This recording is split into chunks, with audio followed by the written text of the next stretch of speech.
नमस्कार दोस्तों, आप सुन रहे हैं इतिहास की बातें पॉडकास्ट। मैं आपका होस्ट सुरेंद्र आपका स्वागत करता हूं। आज हम आपको एक और दिलचस्प यात्रा पे लेके चलेंगे। यह यात्रा प्राचीन भारत के इतिहास को समझने के लिए आधुनिक इतिहासकारों के दृष्टिकोण पर आधारित है।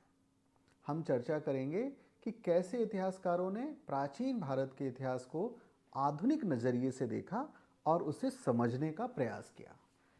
लेकिन पहले चलिए कुछ दिलचस्प सवालों से शुरुआत करते हैं। पहला सवाल है, क्या आप जानते हैं कि आधुनिक भारत में प्राचीन इतिहास के अध्ययन की शुरुआत कब और कैसे हुई? दूसरा सवाल है, भारतीय इतिहास को आधुनिक दृष्टिकोण से समझने में ब्रिटिश इतिहासकारों की क्या भूमिका रही? तीसरा सवाल, क्या भारतीय इतिहासकारों ने प्राचीन इतिहास की ब्रिटिश व्याख्या को चुनौती दी? चौथा सवाल, किस तरह से औपनिवेशिक, राष्ट्रवादी और सामाजिक दृष्टिकोण ने भारतीय इतिहास को प्रभावित किया? पांचवा और अंतिम सवाल, प्राचीन भारतीय इतिहासकारों ने विविधता में एकता की धारणा को कैसे पेश किया? तो दोस्तों, चलिए इस अध्याय को गहराई से समझते हैं और जानते हैं कि प्राचीन भारत के इतिहास को समझने में आधुनिक इतिहासकारों ने क्या भूमिका निभाई। इस अध्याय में हमें यह समझने का अवसर मिलेगा कि प्राचीन इतिहास के अध्ययन की पद्धतियां समय समय पर कैसे बदली। तो पहला दृष्टिकोण है औपनिवेशिक दृष्टिकोण।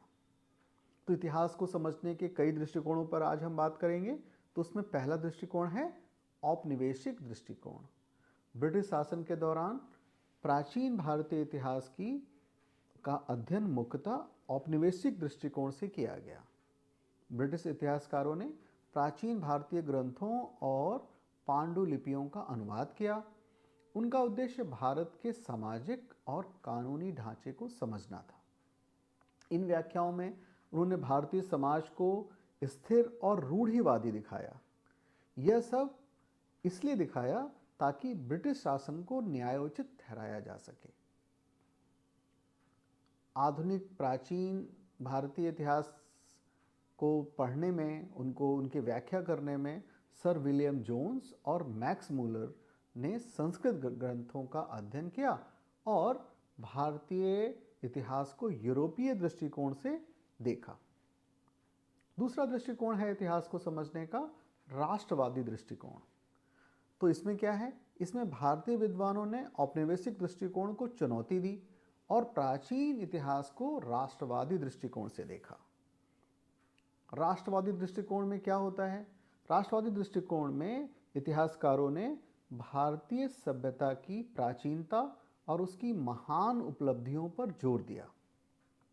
इस दौर में विद्वानों ने दिखाया कि भारतीय समाज केवल आध्यात्मिक समाज नहीं था, बल्कि इसमें विज्ञान, गणित और स्थापत्य में भी बहुत ही अद्भुत प्रगति की थी। जैसे उदाहरण के लिए, राष्ट्रवादी इतिहासकारों ने गुप्त काल को स्वर्ण युग के रूप में पेश किया और दिखाया कि भारतीय समाज में भी राजनीति और सामाजिक संगठन की परिपक्वता थी। तीसरा दृष्टिकोण इतिहास को देखने का, लिखने का होता है सामाजिक और सांस्कृतिक दृष्टिकोण। तो इसमें समकालीन इतिहासकारों ने प्राचीन भारत को समाज और सांस्कृतिक परिप्रेक्ष्य में देखने का प्रयास किया। सामाजिक ऐतिहासिक दृष्टिकोण में इतिहासकारों ने जाति प्रथा, महिलाओं की स्थिति और समाज में आर्थिक वर्गों के महत्व पर ध्यान दिया। वहीं इन्होंने सांस्कृतिक उपलब्धियों को, जैसे भारतीय कला, साहित्य और दर्शन की प्राचीन परंपराओं को पुनः खोजा और यह दिखाया कि भारतीय संस्कृति में विविधता और सहिष्णुता कितनी गहराई से रची बसी थी। तो ये कुछ दृष्टिकोण थे इतिहास लेखन के या इतिहास को आधुनिक ढंग से समझने के। हाँ, इतिहास लेखन की पद्धतियाँ समय के साथ बदलती रही हैं। तो ये बदली कैसे हैं? क्योंकि इसमें इतिहास को समझने में स्रोतों का बहुत महत्व है। तो पुरातात्विक खोजों, अभिलेखों और साहित्यिक ग्रंथों को इतिहास के पुनर्निर्माण में शामिल किया गया। वहीं जो आधुनिक तकनीकें हैं, जैसे कार्बन डेटिंग और अन्य वैज्ञानिक तरीकों ने ऐतिहासिक तथ्यों को प्रमाणित करने में मदद की। साथ ही हमें यह भी जानना चाहिए दोस्तों कि विविधता में एकता की अवधारणा, तो इतिहासकारों ने दिखाया कि भारतीय सभ्यता में विविधता में एकता का क्या महत्व है। जैसे आर्यों, शकों, हूण व अन्य संस्कृतियों ने भारतीय समाज को एक समृद्ध मौलिक में बदल दिया। वहीं धार्मिक सहिष्णुता पर भी बल दिया गया। भारत में हिंदू, बौद्ध, जैन व अन्य धर्मों ने सह अस्तित्व की भावना को बढ़ावा दिया। तो दोस्तों, आज के एपिसोड में बस इतना ही। हमने देखा कि प्राचीन भारतीय इतिहास को समझने में आधुनिक इतिहासकारों की भूमिका कितनी महत्वपूर्ण है। अगले एपिसोड में हम बात करेंगे इस पुस्तक के तीसरे अध्याय पर, जहां हम इतिहास लेखन के स्रोतों और विधियों की चर्चा करेंगे।